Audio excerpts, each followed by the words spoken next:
한번 고백합시다. 내가 자손들에게 물려줄 영적 유산은 무엇인가? 내가 자손들에게 물려줄 영적 유산은 무엇인가? 영적 유산은 무엇인가? 할렐루야.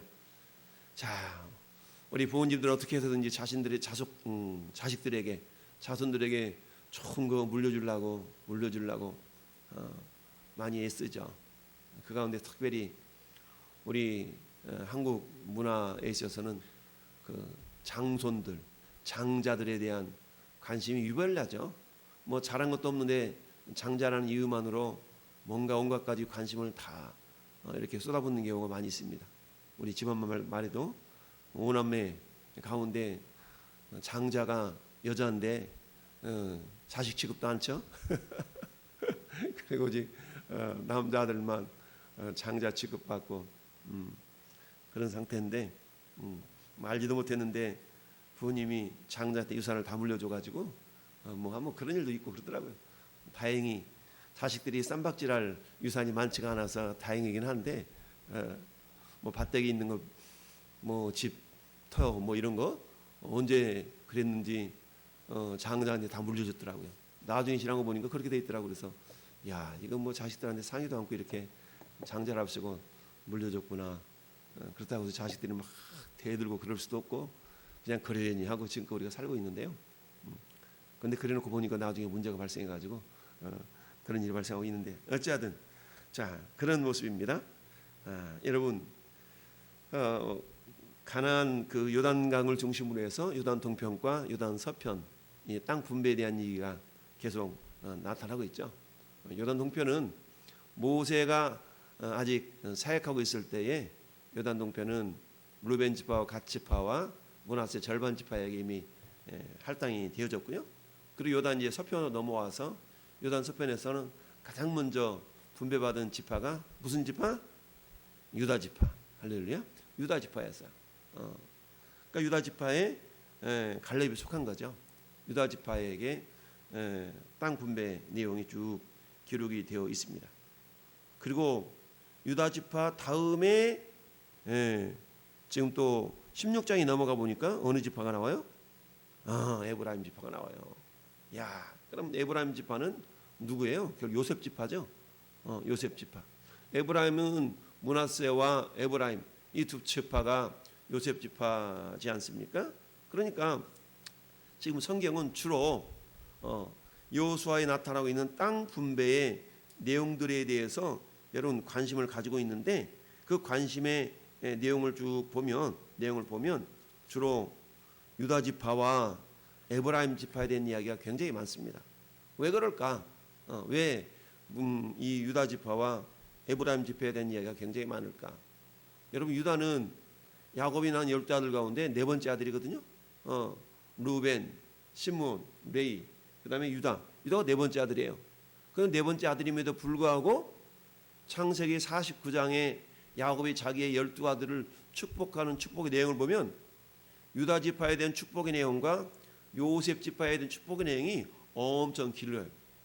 나머지 그야말로 10지파는 그냥 세상 말로 말하면 대충 축복하는 듯한 그런 느낌이 들 정도로 간단한데 오히려 루벤 지파 같은 경우는 장자였지만 축복이 아닌 어떤 그런 모습으로 나타나 있는 것을 보게 되는데 이처럼 유다 지파와 에브라임 지파를 이렇게 많은 분량을 할애를 해서 기록하고 있는 근거는 뭘까? 그 까닭은 뭘까?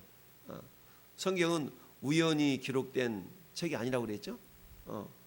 그래서 성경에는 순서 하나하나를 이렇게 기록할 때도 그저 막 기록하는 법이 없다라는 것을 우리가 알아야 되는데요. 그 이유가 있습니다.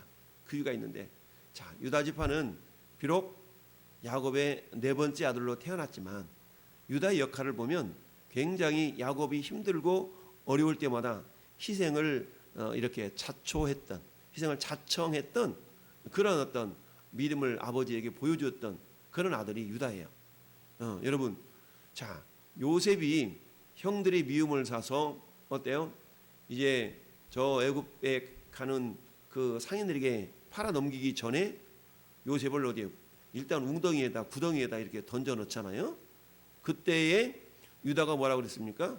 야, 우리 동생 죽이지 말자. 죽인들 무슨 유익함이 있겠냐라고 하면서 차라리 팔자라고 하면서 그 유다를 이렇게 어떻게 해요? 살려 보내려고 하는 그런 의도가 이 유다에게는 있었죠. 이처럼 어려운 상황 가운데서 자기 아버지 야곱이 사랑하는 이 요셉을 어떻게 해서든지 구해내려고 하는 그런 마음을 보였던 사람이 이 유다였던 거예요. 뿐만 아니라 어땠어요? 이제 요셉에게 자기 형 10명의 형들이 가서 다 볼모로 잡히게 되죠. 그때 어떻습니까? 유다가 내가 볼모 잡힐 때니까 베냐민을 데려오지 않으면 당신들은 분명히 첩자요 라고 그렇게 막 요셉이 그런 어떤 누명을 씌우잖아요. 그때도 때요. 우리 아버지가 우리 막내 아들이 오면 그럴 거고 저럴 거고 그러면서 차라리 나를 볼모 잡고 형들 이 형제들은 돌려보내시오라고 하면서 어때요? 자기가 볼모 잡힐 것을 이게 선뜻 얘기를 요셉에게 하게 되죠. 이와 같이 유다는 어떤 자청에서 희생을 그리고 아버지의 마음을 헤아리려고 하는 그런 마음이 유다에게는 있었던 거예요. 그럼 어때요?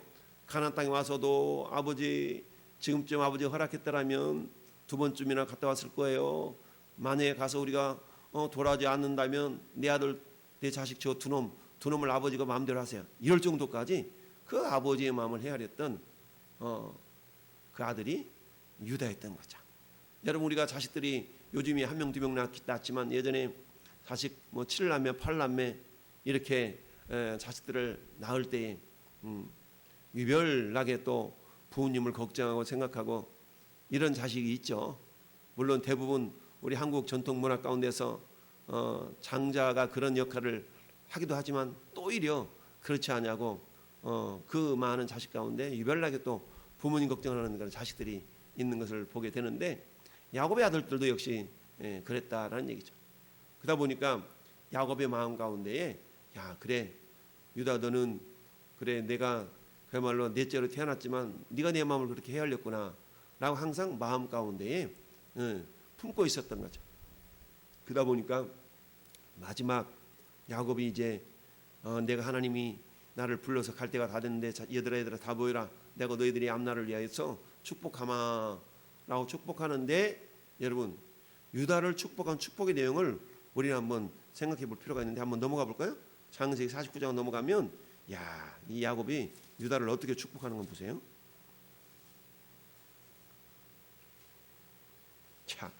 자 49장에 3절 루벤에 대한 축복이 나오는데 루벤은 축복이 아니야. 그냥 저주야. 루벤아 너는 내 장자요 내 능력이요 내 기력이 시작이라 위풍이 월등하고 권능이 탁월하다마는 물의 끓음 같았은즉 너는 탁월하지 못한다. 네가 아버지의 침상에 올라가 덜에 붙음이로다. 그가 내 침상에 올라가서도다. 라고 장자지만 장자를 마음껏 축복해야 될 거 아니겠어요? 그렇지 않았다는 얘기입니다. 그리고 시몬과 레이는 그냥 싸잡아가지고 그냥 쭉 축복 아닌 그런 책망을 하는 모습이 있어요. 그리고 유다는 어때요? 유다야 너는 내 형제의 찬송이 될지라.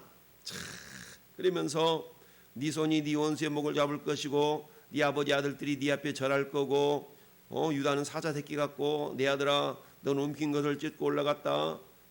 그러면서 10절 보니까 규가 유다를 떠나지 아니하며 통치자의 지팡이가 그 발 사이에서 떠나지 아니하기를 실로가 오기까지 이르리니 그에게 모든 백성이 복종하리로다. 결국 실로가 온다는 얘기는 유다 지파를 통해서 메시아가 온다는 예언의 말씀이거든요.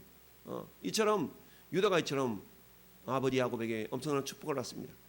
그리고는 자기의 사랑하는 아내 라헬의 자식이었던 요셉이 또 엄청나게 축복을 받죠. 22절부터 26절까지. 그런데 실상 요셉은 두 몫이기 때문에 요셉의 축복에게는 므낫세와 에브라임 두 지파에 대한 축복이 담겨져 있는 거예요. 그러니까 실상은 유다가 아버지 야곱에게 받은 축복의 내용이 가장 많은 거죠. 그래서 이런 결과에 의해서 결국 가나안 땅에 와서 땅 분배를 할 때에도 그 설명이 가장 자세하게 세세하게 기록되어져 있는 그 지파가 유다 자손, 유다 지파의 자손들이었다라는 얘기죠.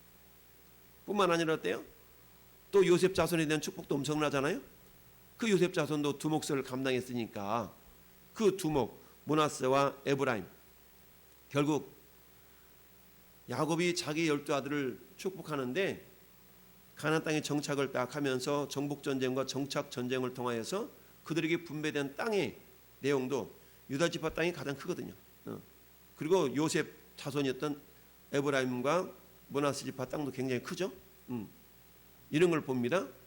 따라서 우리가 요셉이 이처럼 유다가 가장 먼저 땅 분배를 받을 수밖에 없었던 근거가 또 45년 전에 여러분이 가데스 바네아 사건을 기억할 수 있죠? 가데스 바네아에서 어땠습니까? 12명의 정탐꾼들을 보내는데 각 지파별로 12지파에 한 사람씩 정탐꾼들을 보내잖아요. 근데 그 가운데서 여호수아와 갈렙만이 믿음의 보고를 하잖아요. 결국 하나님을 기쁘시게 하는 보고를 했다는 얘기입니다. 그러면 여호수아는 에브라임 지파예요. 그리고 갈렙은 유다 지파예요.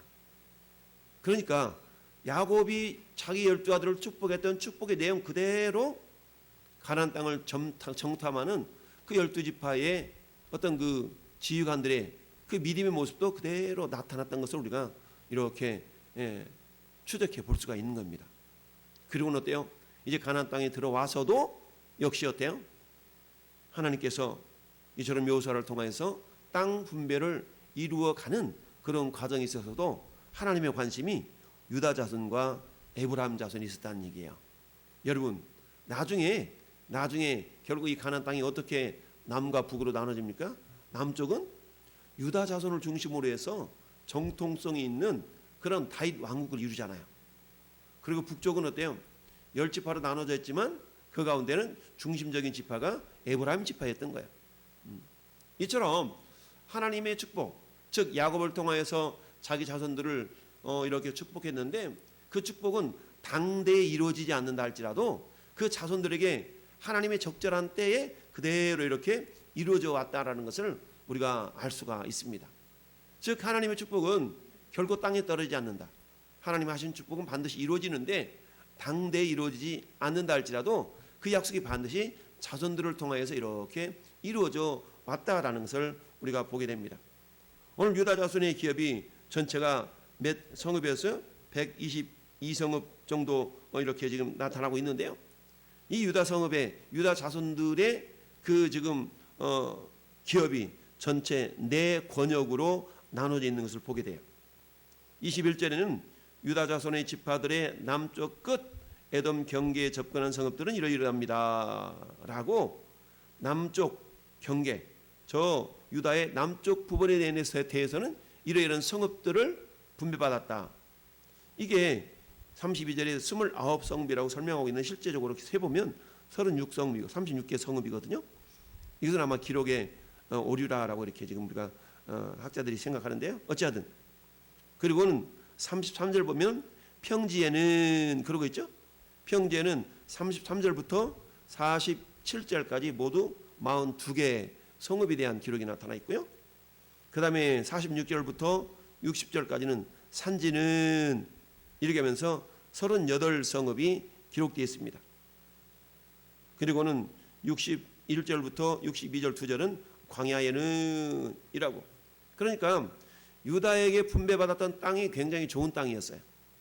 남부지역, 때로는 평지, 산지, 광야 이렇게 적절하게 잘 분배가 되어져서 유다가 분배받았던 성읍에는 그야말로 하나님의 관심을 두었던 헤브론, 예루살렘, 헤브론 땅이 있었던 거죠.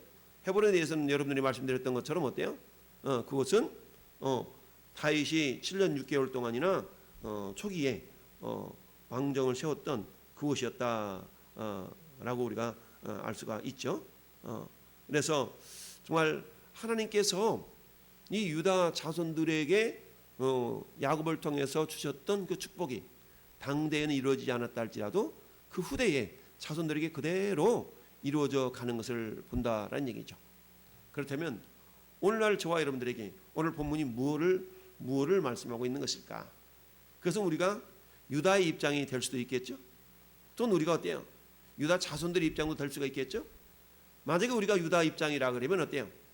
내가 아버지 야곱에게 어떤 기쁨을 올려드릴 수 있는 그런 믿음의 모습을 보였는가 라는 것을 생각하면서 나도 복을 받고 내 자손들도 복을 받을 수 있는 신앙의 유산을 물려줄 수 있는 그런 부모된 그런 존재들이 우리가 돼야 된다는 얘기죠. 이를 위해서는 어때요? 하나님께 우리의 믿음의 모습들이 어때요? 우리가 기억될 수가 있어야 된다는 얘기입니다. 지지난 주일 설교의 제목처럼 하나님이 기억하시는 믿음의 사람이 되라 라는 그런 설교의 제목처럼 어떻게 해서든지 하나님을 기쁘시게 할 수 있는 방향으로 우리 자신들이 기억되는 그런 영적 부모가 되어야만이 영적 유산이 자녀들에게 흘러갈 수가 있다라는 것을 우리가 알 수가 있습니다. 신명기 30장 19절에서 내가 너희에게 복과 저주와 생명과 사명을 두었은즉 너와 내 자손이 살기 위하여서 너는 생명을 택하라 라고 말씀하는 것을 봅니다. 사는 성도 여러분, 오늘 유다 자손을 이렇게 장황하게 설명하면서 가장 먼저 땅 분배에 참여시키고 있는 까닭은 우연이 아니다. 그래서 올라가 보면 야곱의 12아들 가운데 유다 지파에게 야곱이 아주 지극하게 축복해 주었던 그 축복의 유산이 그대로 자손들에게 흘러왔다라는 것을 우리가 알 수가 있습니다. 그렇다면 우리가 유다의 위치에 있든지 아니면 우리가 유다 자손의 위치에 있든지 유산이라는 것은 흘러갈 수밖에 없다라는 얘기죠. 저는 여러분들이 유다 위치에 있는 그런 미래의 모습처럼 하나님을 기쁘시게 하는 그런 어떤 모습들이 되어져서 정말 하나님 축복이 우리 자자손손 주님 오시는 그날까지 잘 흘러가는 영적 유산을 물려주는 믿음의 가문이 될 수 있기를 예수님의 이름으로 축원합니다. 아멘.